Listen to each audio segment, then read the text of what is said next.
এই নায়িকাটি তার fan ফলোয়ারদের by বলে সেখান থেকে রওনা দেয় নতুন একটি শুটিংয়ের উদ্দেশ্যে, কিন্তু হঠাৎ করে রাস্তাতেই মাঝপথে প্লেনটা দুর্ঘটনায় ক্র্যাশ হয়ে যায়। সে একটি অজানা আইল্যান্ডে চলে আসে। তখন তাকে কিছু ভালো লোক দেখতে পেয়ে ডক্টরের কাছে নিয়ে যায়। ডক্টর তার ট্রিটমেন্ট কী করে করলো সেটা জানার আগে চ্যানেলটিকে সাবস্ক্রাইব করে নিও। ডক্টর দেখে জঙ্গলের সমস্ত জোঁক তার মুখের মধ্যে বসে রক্ত খাচ্ছে এবং সে খুব খারাপভাবে আহত হয়। তাই ফার্স্টে একটি ওষুধ লাগিয়ে জোঁকগুলিকে একটি একটি করে ফেলে দেয়। প্রিয় বন্ধুরা, তোমরা কি কখনো প্লেন চড়েছো? কমেন্ট করে কিন্তু জানিও। এরপর ডক্টর একটি বড় ফোঁড়াকে কেটে তার মধ্যে থাকা সাপের মতো পোকাকে এইভাবে বার করে ভেতরটাকে তুলো দিয়ে পরিষ্কার করে সেলাই করে দেয়।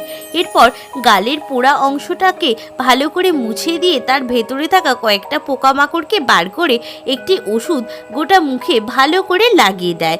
অবশেষে মেয়েটি সুস্থ হয়ে ওঠে।